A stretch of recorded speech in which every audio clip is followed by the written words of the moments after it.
Peru tonight. We have people going to Tanzania and people that are going to Nepal. So how we pack and the logistics and that is pretty much the same for all the trips. The other thing I want to say is from the time you guys leave, that morning that you go to the airport, that's when the adventure truly begins. Anything can happen. And you guys have to be prepared to be flexible, and you have to be prepared to be patient. Okay? And the adventure doesn't end until you walk back in your door at home.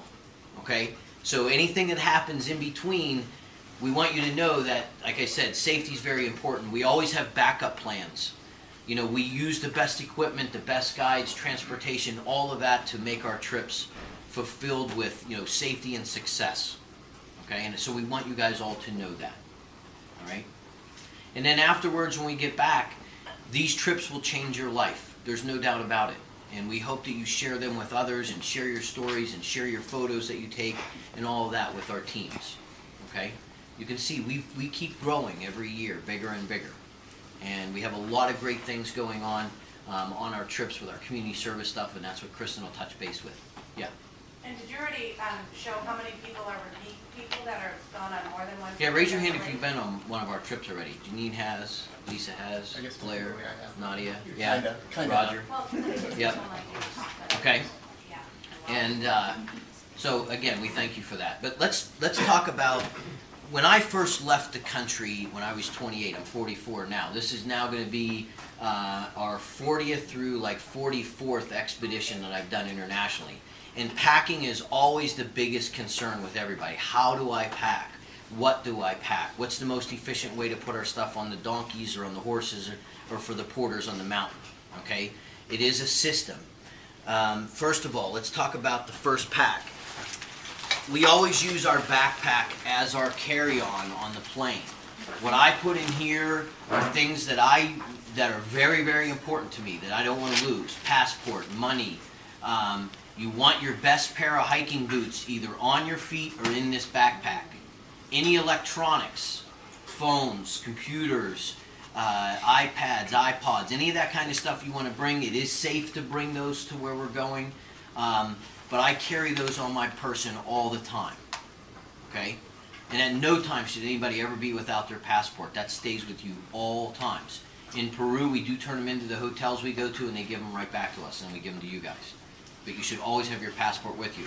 Another trick about your passport is everyone should scan their passport and email it to themselves, or put it on some file that you're able to access if you happen to get yours lost or stolen. Okay? So that's always a great little tip with the passport. Yep. So, this is the first bag. Now, how does this bag get used on the mountain? I have my, from this past weekend, I still have my micro spikes and gaiters clipped to the outside of my pack. So if I ever need them, they're right there, easy to put on. Okay? But your backpack on the mountain should not weigh any more than 15 to 20 pounds. If it gets too heavy, and we will check everybody's pack, I'll find out what's in it. Okay? Typically, some guys may go over with water or something like that, or extra food. Okay, those are the two things that add a lot of weight to a backpack. But when you carry your backpack during the day, you should always have your headlamp with you, passport, money, sunscreen. If you like to listen to music, you should always have rain gear, a change of clothes, hat, gloves, snacks. Those are the things that go in your backpack. Okay, this is Trevor's backpack packed. I would assume this thing probably weighs about 13 to 14 pounds. Okay, so it's not much, but he has all the necessities in here. So, usually the stuff that you may not get to, you put in the bottom. So like in the bottom of mine, I throw my rain gear first, because there's a great chance we won't need our rain gear. So that's what I do first. And I have a big team first aid kit, so I throw that next. TSA has a problem there with the micro spikes being in the back. Okay, but we're going to get to that. So when I carry this on the plane, these are not on the outside of the pack. Okay, they're down below. All right? So if that was confusing anybody, I don't keep these on. Yeah. So, any questions about backpack, day pack? Anything? All right. On water bottles? Yeah. 2 water bottles, 2 1 liters, or the bigger ones that are okay, or is that? This is Trevor's water bottle. I packed a bunch in here too. A couple things about water bottles. These are, in my opinion, the best bottles. They don't leak. You can put hot boiling water in here when you go to bed as a heater inside your sleeping bag. It's not going to leak. It's not going to melt. Okay? Nalgene's are great. He has a wide mouth in here, and he also has this little vent that you can put inside. They pop out, and it just prevents it from, you know, if you got a hole in your lip and you're constantly spilling. So that's the purpose of those. But they fit in. So if you want to use those are great. But this is a 1 liter Nalgene. Okay?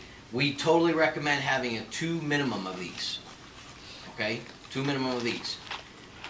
You know, some of you, I talked about camel packs already. We find that over multiple day trips, camel packs will always leak. Okay? And usually where they are at in your bag, it gets everything soaked in your bag. Okay? So if you're used to using those and you train with it and that's your thing, that's fine. But I will tell you the most, the thing that's the most troublesome with camel packs is when people set a camel back down, the hose always lands where? On the ground or in the dirt. Okay, where we travel, there's a lot of animal feces in Peru that we deal with because we're going through fields, and in Tanzania, it's just a dusty, dirty place. So every time that hits the ground, if you're not cleaning it before you put it in your mouth again, you're going to get sick. Okay, these are a lot cleaner, more multi-purpose use water bottles. Okay, I have some of you guys asked about pee bottles. Hey Kevin, real quick, since you're gonna keep the important stuff on your person on the backpack, do you Yep. recommend everybody keep their Nalgene bottles in their backpack on the flight from the U.S. just in case the luggage will, like you do with the hiking boots, right? Yeah, but if you guys, there's certain things that we can get when we're over there. Nalgene's would be one. Okay. Yeah.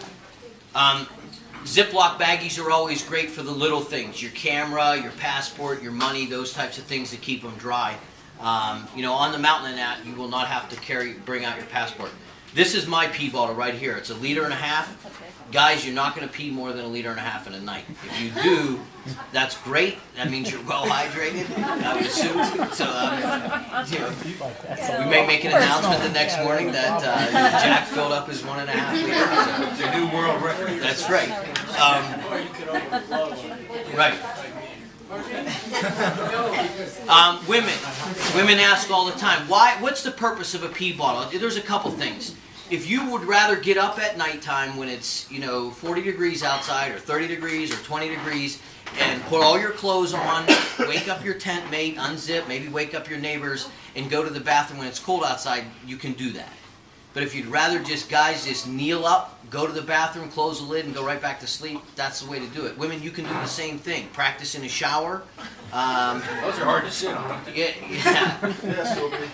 There's attachments that fit on these. The other thing we recommend is a 6-inch by 6-inch by 3 or 4-inch Tupperware container.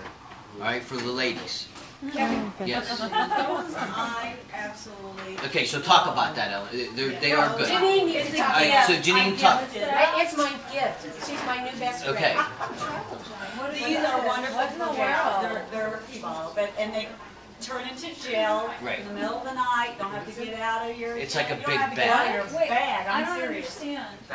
What is it? Where do you get it? Here you go. What? Is that not used? Demonstrate. Demonstrate. Women go to the bathroom and it turns into like a gel, like a gelatin. When you lay it by your bedside table, it doesn't. Bedside table. We have tables. Where do you get But where do you get those? Right next to your bed. Honestly, and then in the morning. Where do they go? You get them at any travel store like REI. Oh, okay. F-16 fighter pilots use those too. Okay. All right, Travel John. guys, another thing. Let's keep going. Okay. Travel John. Guys, listen up. Hey, it's really important that you label every single thing that you have. Some people may show up with the same identical jacket or the same identical backpack. Water bottles are really important because I have our name on the top of all my bottles. If you want to wrap duct tape around them and put your name on it, I'll tell you why. Because they collect all the bottles at one time in a big basket. And then they fill them all up with hot water at nighttime. So when they bring the bottles back, it's an easy way just to hand it people. Someone who may be sicking in their tent that's not going to stick around after dinner, we can take this to their tent. You know whose bottle it is. Okay? Just write on it with a Sharpie. Yeah, this is a Sharpie permanent marker. You know, they last for about a year. Just, you know, but label everything. It's important. Okay? And it's more so not that you're going to lose your stuff or you can't remember what your stuff is. It's for others to be courteous to give it back to you. That's the purpose. Okay? So Kevin, about the water, you're getting the 2 liters of the hot water at night. Is there water the following day? Because like I know I probably go through more than 2 liters in a day. There's going to be water. There's plenty of water for everybody at all times throughout the day. The only time that that does not hold true is as we move high on Kilimanjaro, the very last day at 15,400 feet. That water is brought up from 12,500 feet to 15,400. So there's not going to be wash water, and there's going to be drinking water. That's it. Okay? But every morning and every evening, you guys will be given a pail of warm water to wash your face, wash your hands, wash your feet. You know, a little personal hand towel that's on the list, the packing list. Those are really important to have to wash your body with. Wet wipes. Okay, those things are on the list. So when you get into camp, okay, let's go to camp now. All right, any questions with the backpack, the other stuff? So here's what happens. In Peru, your bag's going to go on a horse. In Tanzania, your bag gets carried by a porter. You guys saw how this was put together, okay? That was all of my mountain gear. It weighed about, I'm saying, close to 30, 32 pounds, okay? The maximum your bag can weigh at any time for either trip is 40 pounds. Okay? So you guys need to make sure that you're not taking, you know, extra stuff on the mountain. If your bag's too heavy, we'll go through it. So by law, porters cannot carry more than 40 pounds. Okay? They do weigh everything, so there's no way getting around it. We may have to move bags around or shift some things, but your bag should be your bag. Because it shows up at camp.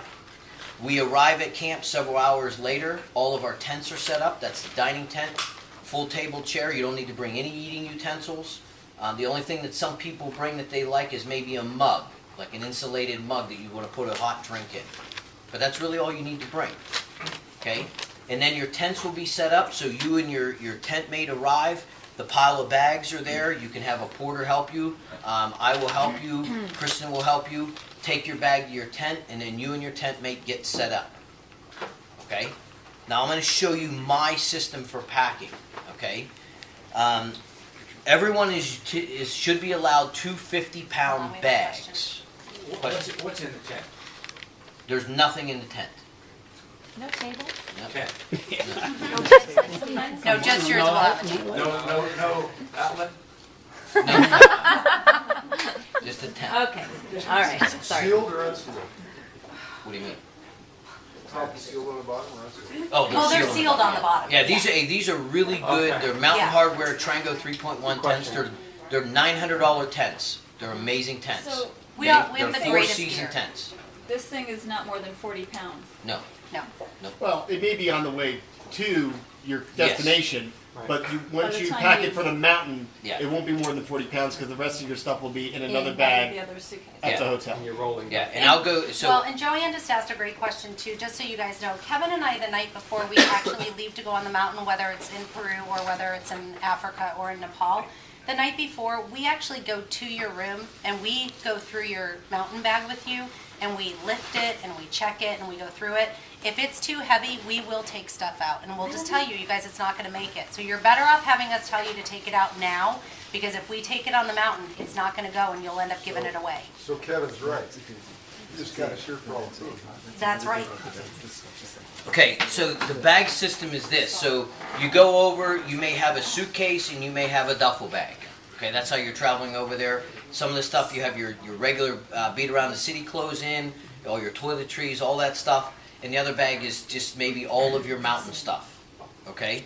So when we arrive there, the day that we start on the trail, you're going to leave one bag at the hotel, okay? That'll be all the stuff that you do not need for the mountain or on the trail for Peru, okay? So you're going to have a mountain bag, In Cusco. okay? Yeah, in Cusco. Well, and yours will get transferred. Yeah. So you guys don't have to worry. If you're a Peru person, your bag will stay at the hotel and one of your bags will get transferred gets to the next transferred. destination. Right. So when you get off of your destination in the mountain, you get to your new hotel, your bag will already be there for you. Right. Yes. Okay, so you can lock up your electronics, all of that will be safe. Okay, that's all put away. Okay, so you have one bag that stays behind, you have your mountain bag, and then you have your backpack. Okay, so this is my packing system. In here, let's just say I use this black bag on the mountain, or the bags that Chris and I do use, and this is a link that we sent out to you guys. This is a waterproof bag. Okay, again, this bag is labeled, it has our name on it, so when we get into camp we know which one's ours. So this is the bag that we put all of our mountain stuff in. I had it collapsed in this duffel because I don't use this as an airplane bag. Okay, so all of my mountain stuff will go in here. My system for packing is this. I have 3 compression sacks that have all of my gear in it. Okay, this one has all of my tops, short sleeve shirts, long sleeve shirts, my lightweight jacket if I carry it in here. I usually have it in my backpack. I have a rain jacket in here too, which I'll transfer into my backpack. Okay, all of my tops go in this one.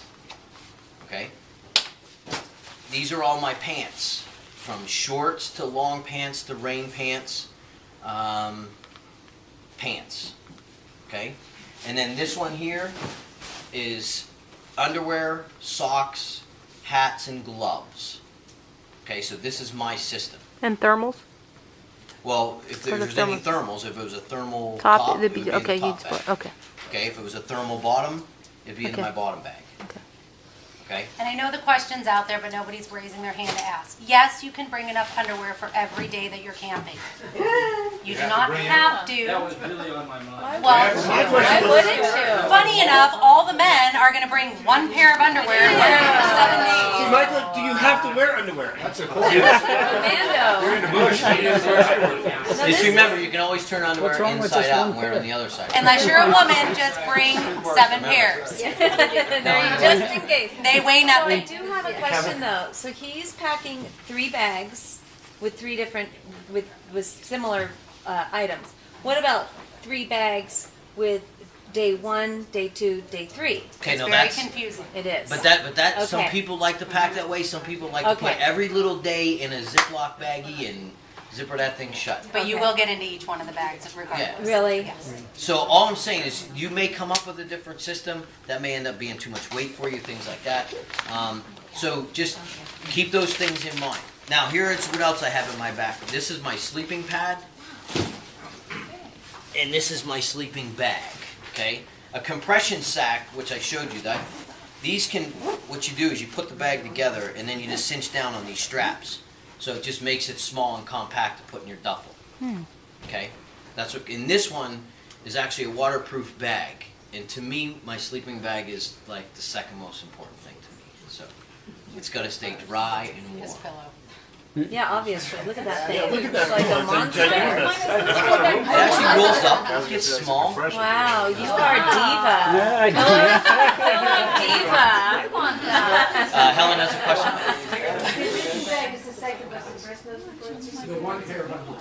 No. To be honest with you, the most important pair of gear that everyone has is your boots. Your boots have to fit properly. If anybody got a blister or getting hot spots from doing the little hikes and going up to Flagstaff, you have to get your boots dialed in before we leave.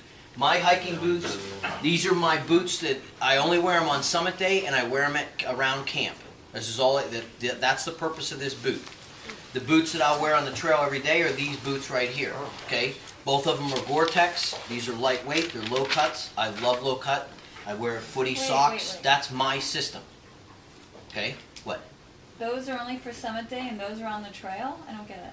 That's how that's my system. That's What's- what he does. I wear these Summit at hike in nighttime. these? I hike in these. He Yes. hikes in those. Oh. But they're Are they Gore-Tex. They're waterproof. They're waterproof. Yes. Yeah. Okay. And why Summit Day? Just because they're warmer, they're heavier. Okay? Like during the day when we're hiking, it's warm. Okay? If you guys only bought one pair of boots, then what you do is you would wear these boots all day long, slip into these at nighttime. You can these can be a pair of tennis shoes. That's my system. They cannot be flip-flops. There should be no flip-flops in camp. You stub your toe on a tent stake or on a root or a rock, and you mess up a toe, your trip is done. Yeah. Okay? So no flip-flops. The Peru guys are a little different because when we get into the last camp, you can wear flip-flops at the shower. Name of that waterproof bag? Again, I know you sent us the link. What is it? You know, you buy it on Sierra Trading Post. I'll send you the link. You Is don't that have to mountain have- bag? I think it's called an No, But you it don't would, have to. but You it, don't have to. you have one too? Yep. It helps, like if it rains, That bag is one of the best pieces of equipment you'll ever get. guaranteed. $30. All right, let's say you don't want to get a waterproof bag. This bag right here, if I was using this on the mountain to take up, this would go up in like a waterproof bag of sorts that they have in Peru or Tanzania. It's usually like a big, gigantic plastic bag. Okay? You don't need to worry about having bags that have like backpack straps because you can give them a backpack and they're still going to put it on their head. That's how they carry it. So don't worry about how the porters are going to transport it. This bag should just be, in another thing to waterproof your stuff if you're not going to have a waterproof duffel is to put your stuff in a garbage bag inside of this bag. Okay, so whether it's your clothes, because my clothes bags are not waterproof. Okay? They're not. But I keep them in a waterproof bag, that's why I don't worry about it. You need to lock. So you would not, to put on the plane, you would not pack in the H2O bag? No. Okay, just That you just fold up. There's and straps stick it on in it your that may bag. get caught and ripped and stuff like that. I'd rather have it secured in a duffel. The duffels that I like, if you haven't bought duffels yet, is this zippers across, but then it also latches across in case the zipper breaks. Someone grabs a bag, you know, the bag handlers, and they grab it by the zipper and it just rips open and they throw it on a plane, well, all your stuff's gone. So, Greg had a question too. so keep, if you're looking for duffels, find ones that clip across. Do you need to lock your mountain bag when it's on the mountain, going up the mountain? No, No never. one messes with your stuff. He asked if the bag should be locked, but we always lock our bags in transport. So the H2O bag goes with you, and then that bag will go This will stay at the hotel. stay at the hotel. You're not supposed to lock your bag in TSA. They have locks. But if you have a TSA lock, they have a locked on locker, I have a TSA. key to unlock We it. have the little Samsonite TSA, yeah. So Kevin, Otherwise you put in they'll one just bag, come right Cut it. Yeah. and you collapse the mountain bag into that. Correct. And then I'll have two bags like this though. I use it. You see by your feet, there's a suitcase down there. It's It's a pink. rolling duffel, it's pink. Yes. That's That Kristen's. one's I have a mine. blue, green one that's like that. So we, That's mine. okay. He's So very metro. the porters can't. I'm just trying to get my Yeah, the porters around carry this. this. The porters are carrying that, Yep.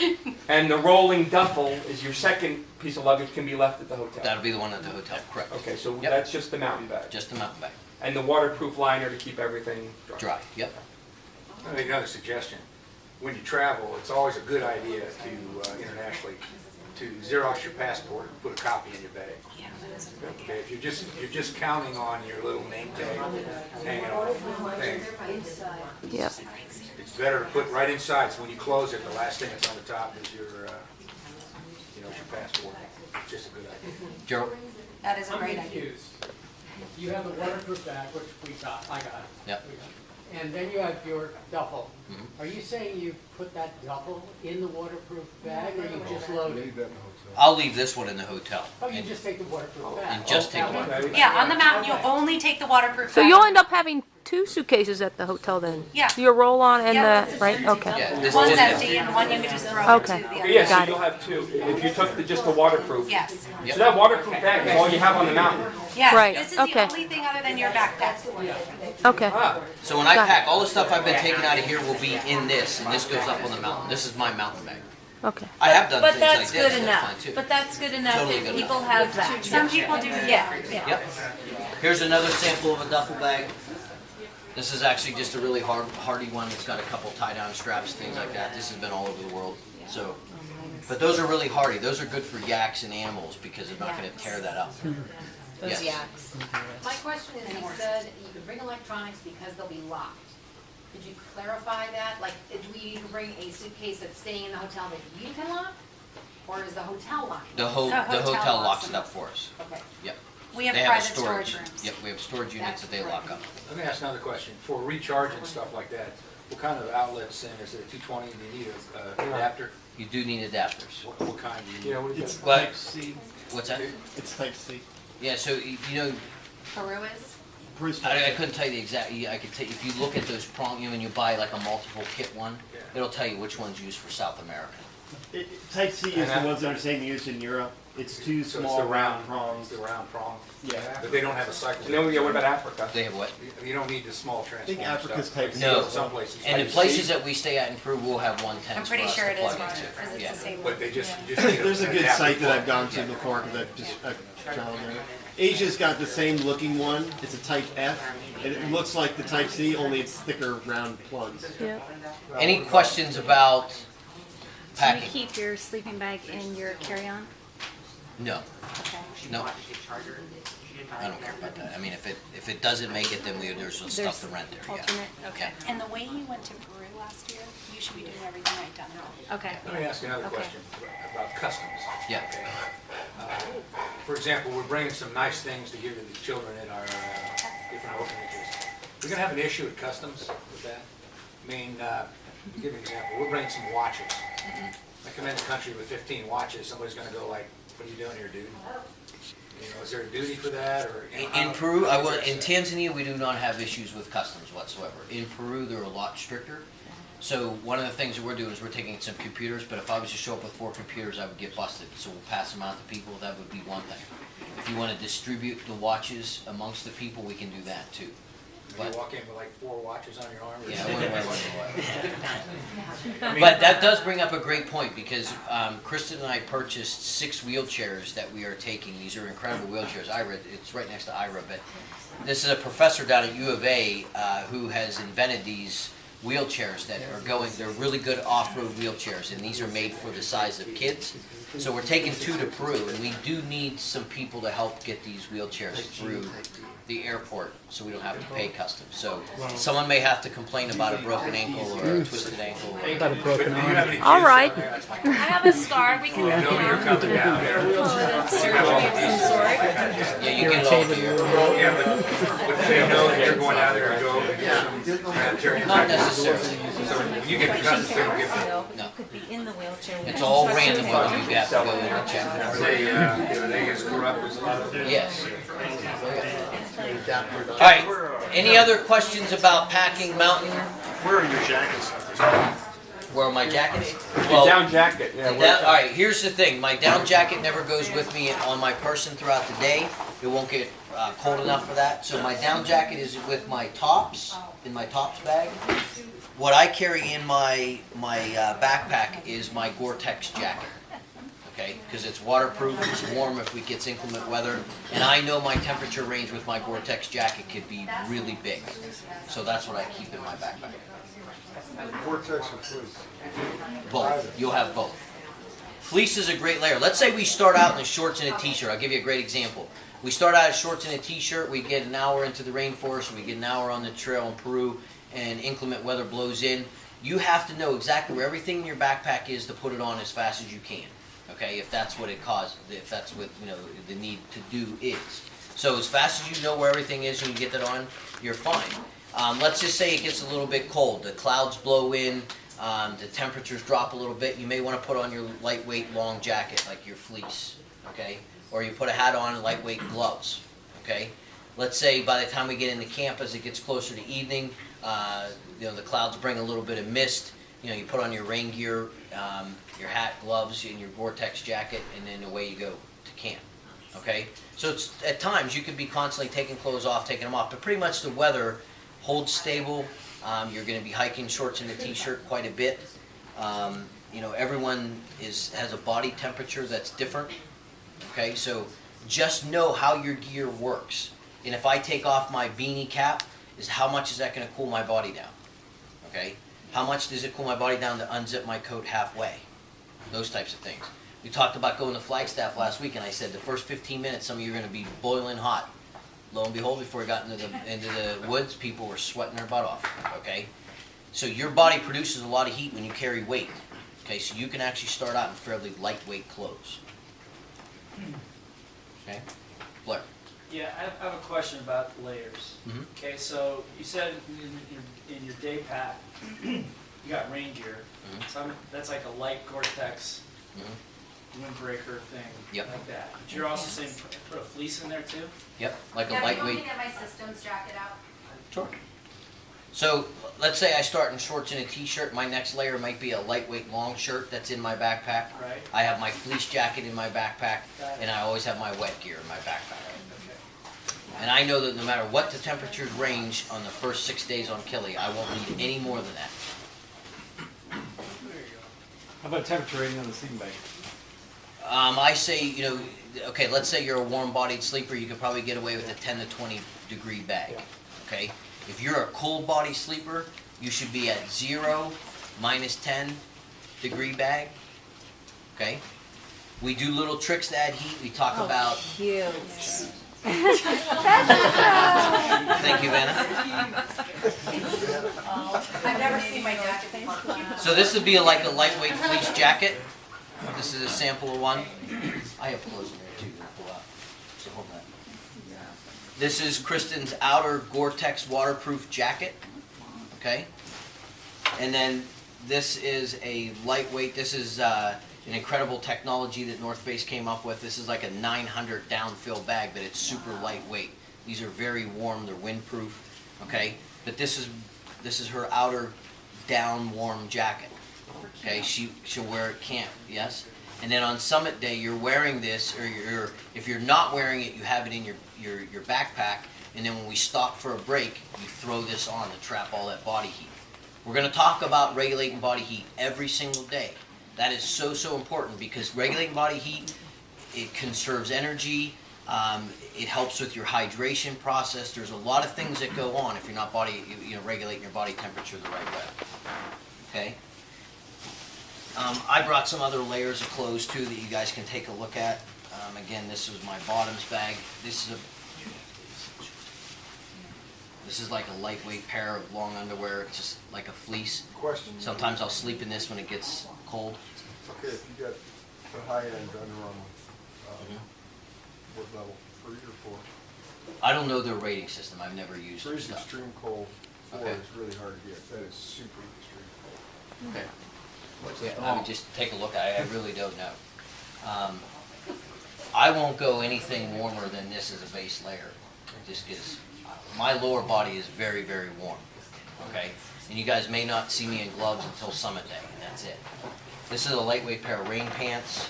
These are just some lightweight hiking pants. You know, people like these instead of the shorts. Keeps your legs cleaner. You don't collect all that dust in the hair on your legs, things like that. Gaiters are always good for that. I love wearing gaiters. Just a pair of hiking shorts, comfortable. Okay. Kevin, what about convertibles? That way you only have one pair. Yeah, you can do that. These are convertibles. That means you can zip off the legs and make a pair of shorts. These are my Gore-Tex bibs, and I only bring these out on summit day because I won't wear anything else on my legs but this. Okay. But these are really warm. You shave your legs? I don't. I shave my arms. Whatever. My legs are warm. There's a lot in that bag. Wow. Well, these are just, I don't take all this, but these are just samples. This is a heavy pant. This is a heavyweight pair of pants that I'll wear in camp. I love this. This is a 300 pile fleece pant. Okay? It's a very warm pant. So I would just wear this at camp. Okay? Where did you get that? This is Mountain Hardwear brand. Yeah. All right? So when you get into camp and you get into your tent, the best thing to do is just strip down, take everything off, clean yourself really well, and then put on clean stuff, okay? Clean pair of socks, clean pair of underwear, and then get rid of the shirt you're wearing through the day because it's sweaty. You don't want that sweat to be against your body. You'll get the chills, you get cold as the sun goes down. So you put on your nice base layer that you want to wear. Maybe that's the base layer you sleep in. So it could be a lightweight, long underwear top, okay? You may have to fiddle with your body temperature. How's your body working in that sleeping bag? I can give you a ton of tips about that when we get to the mountain. You know, most sleeping bags, people don't know it, that they unzip by the feet too, so you can create a draft that goes through your sleeping bag. That's really important. Some people think that just because you're cold in your sleeping bag that you need to throw on more clothes. Well, that may not be the case. You may be cold because your body's sweating because you're too hot, and you think you're cold because you have the chills. So you actually have to take clothes off, okay? Sleeping bags are rated if you were to be naked in your sleeping bag, and you should stay warm at that temperature. That's how they're rated, okay?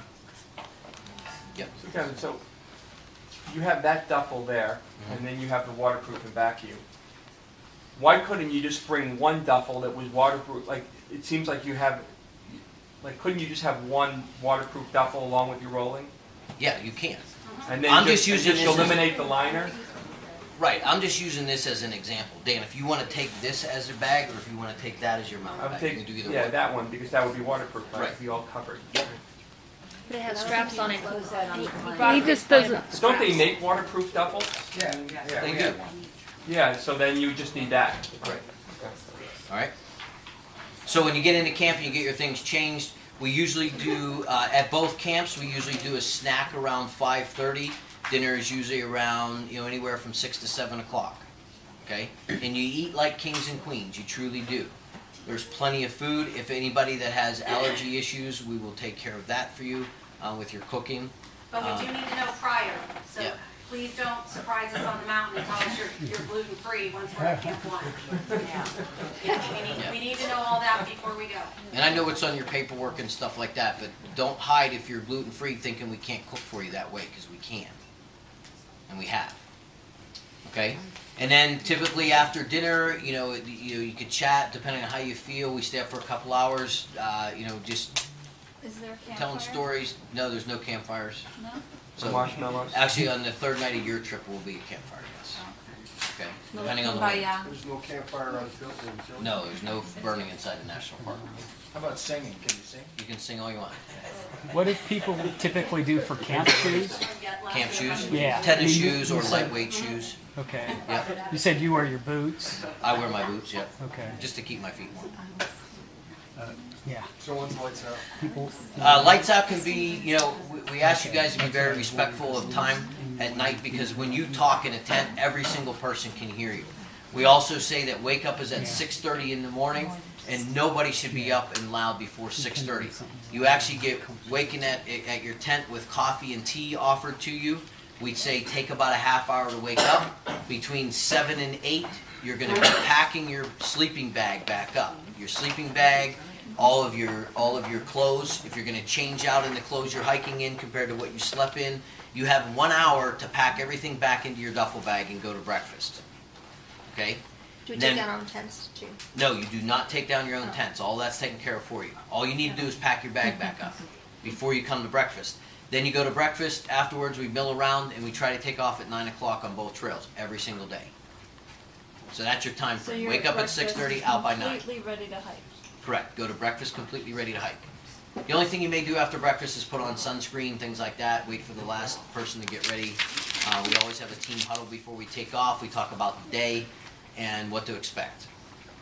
And don't ask us on day 1 what day 4 is going to be like, because I won't answer you. And don't ask me on day 1 what the weather is going to be like on summit day, because And keeping Advil and that kind of stuff with you in your backpack is a good idea. correct. Yeah. So in your own bag, your backpack, you should have a little personal first aid kit. Yeah. If you have medications that you take on a certain hour that you need to be responsible for, take them. All right? Chris and I don't rely on us to remind you to do that. You take that all on your own.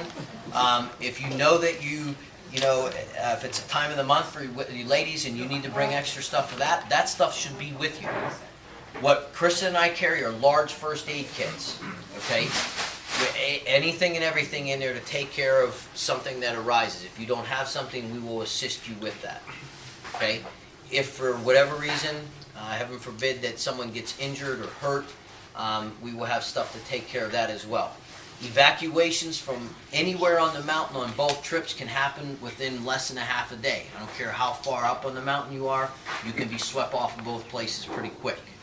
You can be horsed out in Peru, and you can be hiked off the mountain really fast with porters on Kilimanjaro. Both places, cell phones work. They don't work every day really well, but you can get it almost every day, and some camps are better than others. AT&T and Verizon work in both countries. Beyond that, I don't know. You got to go to your carrier, find out if you have international plans, things like that. Everyone should have already gone to their doctor and just checked on your shots that you need, medications that you need, those types of things. The issue with Malarone and malaria in Tanzania is something very personal you need to talk with your doctor about. I have not taken malaria medication in 12 years. Okay, I've been bit by mosquitoes every time I go. I don't have malaria. Okay, but I will say this. Where's Dr. Helen? Good. Okay, Dr. Helen has worked in this field more than I ever will as far as, the whole malaria thing. I want her to give her professional opinion about malaria. And the reason why I'm so cautious about this is because malaria medication is very harsh on the body. And the last thing is, I'm not going to tell you not to take it and you get malaria. I would never want that for you. So, Dr. Helen, please explain to them about malaria, in your opinion. Hi, I've been to sub-Saharan Africa several times, many times, and that is the biggest place in the world where there is malaria. So, in my medical opinion, I highly recommend that everybody take malaria prophylaxis. It's most prominent under, I think, 6,000 meters. So if you're in Arusha or Moshi, you can get bitten by a mosquito and get malaria. Over that, it's not that prominent. You don't catch it as much. But if people are going to the beach, to Zanzibar or anywhere else, or going on a safari, there is a probability that you can be bitten by a mosquito that's with malaria. There are two medications that are recommended. One is Malarone, and in my opinion, most people tolerate it well. It's a medication that you take every day, that you start 2 days before you leave and continue 1 week after your trip. It's an expensive medication, and most people don't get sick from it, although there are side effects. The other medication to take is doxycycline, which is an antibiotic which is well tolerated, but it can cause a yeast infection in women or some GI upset or photosensitivity. So in any case, when you're out in the sun, you're going to protect yourself. And that is very inexpensive.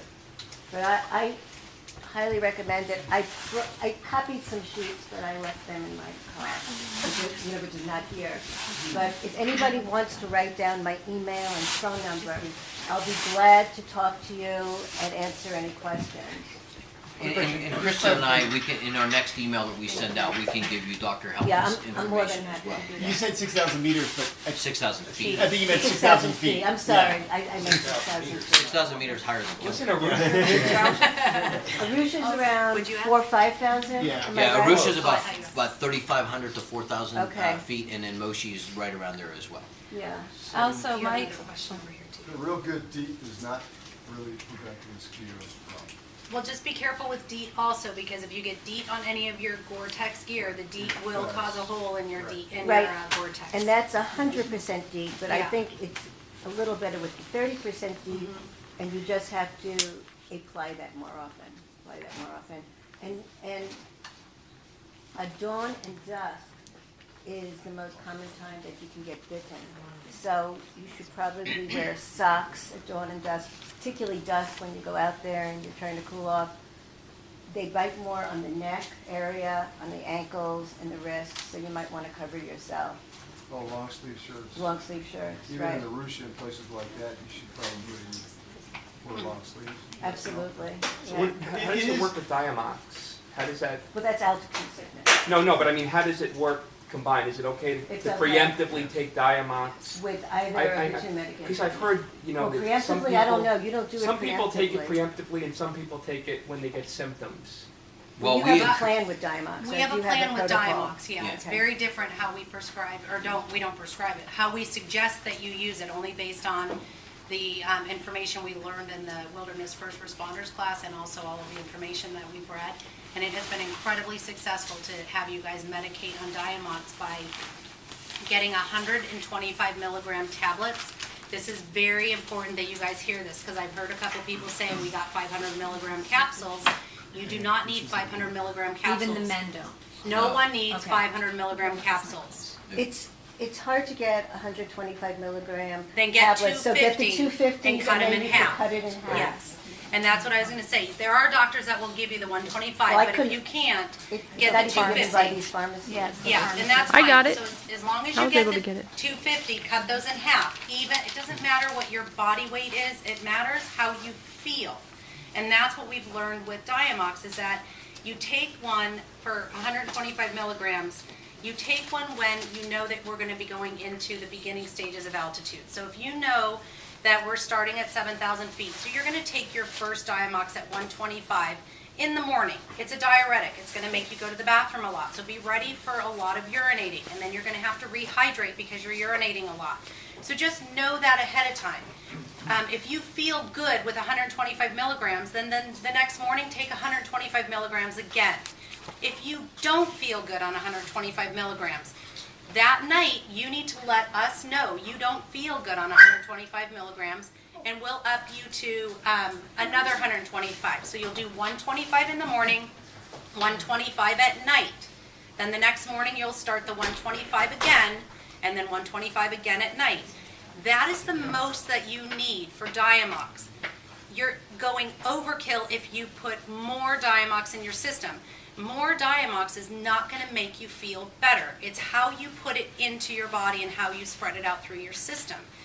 Then the next morning, when we go to the altitude that we're reaching, the minute we hit our summit, whether it's Peru at 14,500 feet, whether it's Africa at 19,300 feet, or whether it's Nepal at 18,000 feet, any of those destinations, once you hit your summit, you're done. You do not need Diamox again. So we hit our summit, we're going down.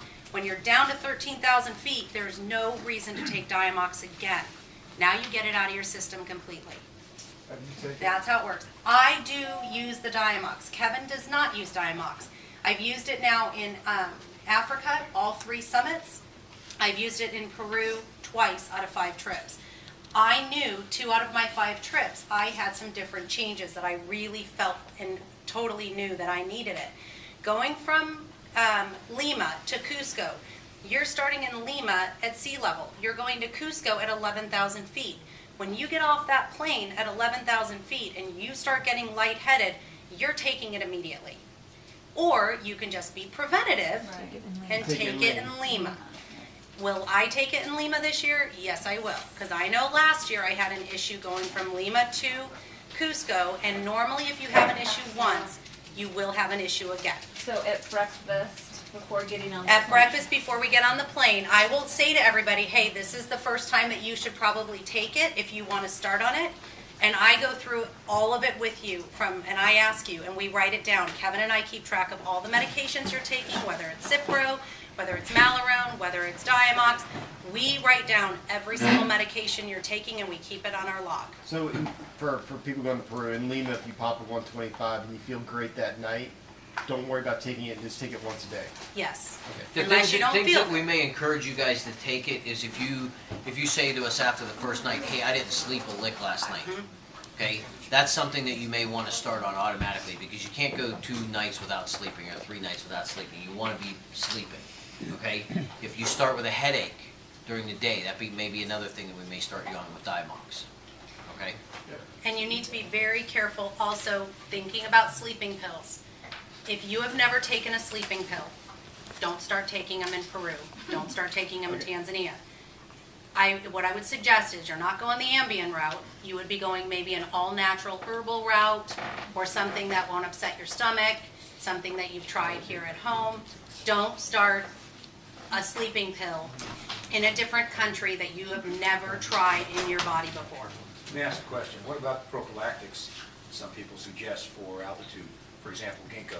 You're starting on that on a... We've heard good things about it. Prior to go before that, or even Viagra. Yep. Yep.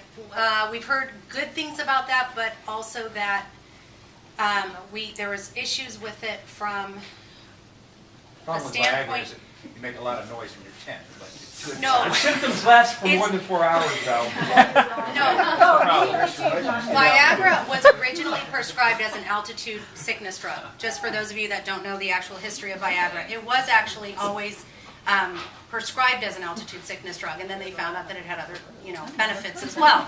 But yes, it does absolutely help, and it does work. I have no idea how to medicate it or prescribe it, and I truly, as long as you talk to a doctor about it, I know how to do Diamox. I don't know how to do it, but I know that it is an absolutely great altitude Well, I know sickness it's a drug. great drug. I'm just wondering if that's that to help. Yes. question back here. So if I can't do the other one because of SALFA? Yes. Do I take the steroid the exact same way? You're taking the dexamethasone. 2 milligrams though, right? That's Yeah, so totally- is that what they told you, take the 2 milligram No, tablets? you guys told I me, told so you I to do told that. her. I told Yes. the doctor. Yep. My doctor My had doctor no idea. told me She's like, 4 all right, 2 milligrams. milligrams. Well, you're gonna Okay, cut so them in do half 2 and though. 2. Oh, Or I if they thought- come in 2, you can take 2 in the morning and 2 in the evening. You can do it How that many way. do I take? Well, she was just said she could take up to 4 milligrams. And I just said if you get the 2 milligram tablets, you can take 2 in the morning, 2 in the evening. Right. But normally you start with just the 2. Just, You start just 2 with 2 Start low. milligrams. and then work into the second one. But never start high because there's no reason to. You'll know how you feel. Yeah, and Kristen And we'll is- know how you yeah. feel. And Kristen just mentioned a good point, that Diamox is a sulfa-based drug, so if you don't know if you're allergic to sulfa-based drugs, you know. Find you out gotta before find we out. go. Try one. Yes, Yeah. please find it, See and that's how what you I react.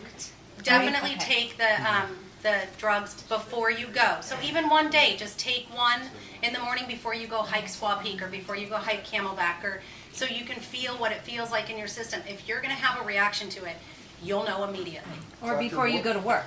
You don't have to Yes, hike, you don't right? have to hike. Okay. You- yeah, okay. but Yeah. What would be another example of a sulfa-based drug, if you've already taken it, so we know if you do have an allergy to it?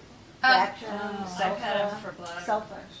antibiotics are normally Antibiotics. a sulfa-based drug. However, I mean, to get this complicated, I'm sorry, but even though the Diamox and other diuretics are sulfa-based, most people who are allergic to sulfa medication are not necessarily allergic to Diamox, something like that. What about You may wanna Keflex? take it for a day or so here and see, Yes. because it might be safer than the steroid. Is Well, because Keflex- dexamethasone is a steroid. The dexamethasone. Is Keflex Question a here? sulfa-based drug? As No. someone who is very allergic to sulfa-based anything, to give you an idea, for example, I can't drink red wine because has more sulfates. It has more sulfites than other It's not stuff. gone. A lot of things are sulfa-based, but for what it's worth, for any of you who aren't sure, you become highly photosensitive when you have a reaction to sulfa-based drugs. So being on the mountain and having the reaction on top of it would really not be wise. So I would really encourage you to, and you can become allergic to sulfa at any point. You can have, you know, if you can't eat dried fruit, a lot of dried fruit has sulfa on it. There's just a lot of Most things that are like people that. know if they Yeah, you'll are. kind of figure it out, but you Yeah. can also develop. Right. Okay, any more questions about pack, Lisa? So if you know just about altitude, so Yeah. if you've been to altitude and you've never had a problem, get the prescription anyway, Yes. just in case you're not. There's no guarantee that the last time you were at 14,000 feet, the next time you go, you're gonna be fine. There's no guarantee. I changed in 1 year, and I've never, ever had an issue in my life, and last year was the first year I had an issue. So, and it absolutely saved me having it. Any other questions about packing, what you need, that kind of stuff before Kristen takes over with the, I actually do have one Yeah. question. Do you recommend throwing an extra pair of socks into your day pack? yes. So like in my backpack, I just pulled out some socks that I had in here. Like this is my Summit sock. It's just a warm sock. I may wear this around camp as well, just to keep my feet warm. But you should save one pair of good socks for Summit Day, or on your coldest day, or at night, or for around camp, like in Peru. That's a great thing. What Roger asked, we always encourage people in Peru, especially to carry an extra pair of socks in case your socks get wet. There are several days we go through some swampy areas there, so if your feet ever get submerged and water goes into your boot and your sock gets wet, yes, you're going to want to change your boot. Typically it doesn't happen. Change your on socks. Kelly, or change your socks, yes, not your boots. What do you consider a medium weight sock versus a heavy weight? Because that's on the packing list. That's medium. This is medium? Your Okay. other ones are, looks like those are heavy. So when you go to look at socks, sometimes they're rated as like lightweight hikers to trekking to backpacking. The socks get thicker as the activity increases. And you can actually feel it in the sock. It's very cushiony, and then there's more, you know, like these, feel that one. Right. So that one's a really warm one. That was actually my Summit socks I I wore. have several of those. What about liners, Kevin? How do you feel Liners about are a personal thing. I do not wear them, but liners just add another barrier. If you're prone to getting blisters, a lot of times liners are really good. It adds another layer of friction. Instead of it being sock against skin, it's sock against sock. So that friction happens there instead of on your skin. It doesn't cause a blister. But that's a personal preference. I love wool. Yeah. I will tell you guys, And silk. I've done a lot, and the Smart Wool ones are fantastic. They are. Yeah. And the last thing I'm going to say about Clothing, there should be zero cotton. You should not be wearing anything cotton. That's from underwear, socks, shirts, pants, should not be cotton. Cotton just absorbs water, it doesn't dry very well. It causes some fungus issues, so stay away from cotton. So when we give you your cotton t-shirt tonight as a gift, that can be used at the orphanages. Go around town. Yes, everyone tonight will get a t-shirt from us. So before you guys leave tonight, please make sure you get your t-shirt. Everybody should have a nice beanie that you like. You're gonna sleep in this every night, keeps your head nice and warm. You lose a lot of body heat through your head and through your torso, so you wanna stay nice and warm, especially when you sleep. And you can really regulate a lot of body temperature during the day when you're hiking just with a beanie cap, okay? How many liters is this duffel? Large? Is This that duffel's about 6,000 cubic inches. Swimsuits on the packing list, what's that for? That's for Peru. Well, or if Well, the one in Killies, your lodges You're- have swimming pools. And you're going to Zanzibar. But not for the mountain. No. No, not for the mountain. No Okay. swimsuit But the on mountain in Peru, yes. You go naked on Yes, the but the mountain is Go naked. Peru. We do actually have swimsuits because we have a spa. There's like a spa at the end. No. No. You can wear it, you just get really cold. What's that? You know, they used to sell, that's a great no, we question, don't they used to have actually have it in the Park Service up to 2 years ago, and they did away with it completely. So, you know, Pete just, you know what, guys, listen, we all love to that party, we all love to travel, we all love to go out and experience a great time. I cannot tell you guys more, for 7 days, actually 6 days, you cannot drink, okay? Too many issues will come up, you know, with alcohol on the mountain, and it's just hold off on it. And don't drink a couple days before either. Yeah, you know, and you know, some people may want to have a drink at the lodge and stuff before we go. Just don't overdo anything. And I'm not kidding. You know, it's something you don't need for that time. I would hate to see your guys' trip go bad. All the preparation, all the time, all the money you've put into this thing, and then lose it because you want to celebrate the night before you go on the mountain. Okay, it's not. We'll party. You guys can party as hard as you want when we come off. Okay. And that's in both places. Chewing gum, anything like that, they don't want it in the park? No, you can bring that kind of stuff. Fine. And actually, that's a really good point. I don't know Well, if you talked about snacks I didn't say or anything not. about snacks. Snacks. Snacks are a personal preference, so every single person's gonna have a different story about snacks. Some of you will never eat a snack in your life. Great, that's you. Then there's gonna be that person that eats 6 snacks a day when they hike 4 hours. Great, that's you. Be prepared.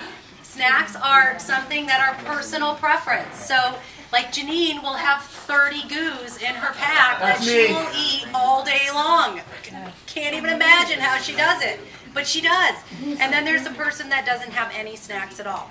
The way that our trails work in both, all of our destinations, I normally take the lead. Kevin normally takes either the middle or towards the back. We always have walkie-talkies. We are always in communication. We have a third guide that's going to be joining us in Africa for Team 1 and for Team 2. Her name is Kelly. She is not just my best friend, but she's also a triathlete. She has summited Killy. She is Wilderness First Responder certified. So she will be joining us this year as well. So we have hired an additional guide this year because our teams are so large. So you will always, Team 1 and Team 2, you will always have 3 guides on the mountain. We are all experienced. So we'll be spread out. The way that I lead the teams, and I will tell you, there are times that you guys are going to get so angry and say, Kristen, seriously, can you pick up the pace a little bit? You guys know how fast I can hike. If I want to hike, I can go at record speeds. You're not going to do that in Africa. You're not going to do that in Peru. We want you to get to 14,500 feet. We want you to get to 19,300 feet. The way you're going to get there is by taking your time, spacing out your time, acclimating to the conditions, and doing it the way that we have been trained to do it. Our success rate is over 90%. It's actually even a little higher. It's about 93%. Industry standards for Kilimanjaro is 40%. So just know that going in. We keep you guys safe, we keep you hydrated, we keep you spaced out properly, and we make sure you are successful. So, with that said, in Peru, every hour, in Africa, every hour, and in Nepal, every hour, no matter what, even if you don't need it, we're stopping. When we stop, that is a great time to drink up to 4 to 6 ounces. Great time for me to say to everybody, hey, did you guys drink your 4 to 6 ounces? Last year, I got nicknamed Mom. Every single person on this team is going to get a nickname. I hate that nickname more than anything. However, Every single person made it to the summit, with the exception of one because he got really sick. But you know what? We are a successful group, and I can babysit and be called mom. I don't care. If you're 20, I don't care if you're 60. I've done it enough now to say, drink, drink, drink, drink. Do not bring soda on the mountain. You are not going to do well with soda.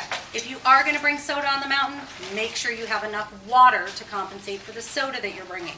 If you're going to bring candy, make sure you have enough water to compensate for how much sugar you're eating. Kevin is notorious for always having Swedish fish. He is always going to have Skittles. He's always going to have a ton of sugar. I'm always going to have chocolate. That's how. Chocolate? Always. I'm hanging out with Kristen. Always. I I have Tootsie Rolls. I have. Oh, okay. Yeah. Not the melting kind of chocolate. Gum dingers with chocolate. Yeah, you can get chocolate anything. Gum dingers. Toots, oh yeah. Yeah, you can get chocolate covered gum dingers. Or I've chocolate had 'em. goo, and then Or you covered goo, energy no. and chocolate. in the So same anyway, cup. just know when you talk about your snacks, snacks should be relatively healthy. However, you're eating a really relatively healthy. Mine are never healthy, so I'm gonna be a total hypocrite.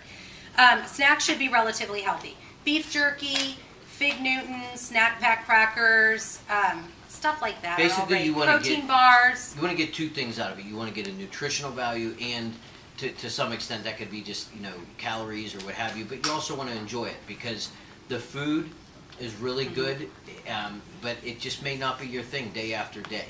Okay, so just supplement your stuff with the snacks you like. The other big thing that you guys need to have with you all the time is hand sanitizer. We'll provide team hand sanitizer, but this one says maybe you've touched your genitals. Hand sanitizer. Yeah. And this is Kristen's bitch slap those germs. She has that hand sanitizer.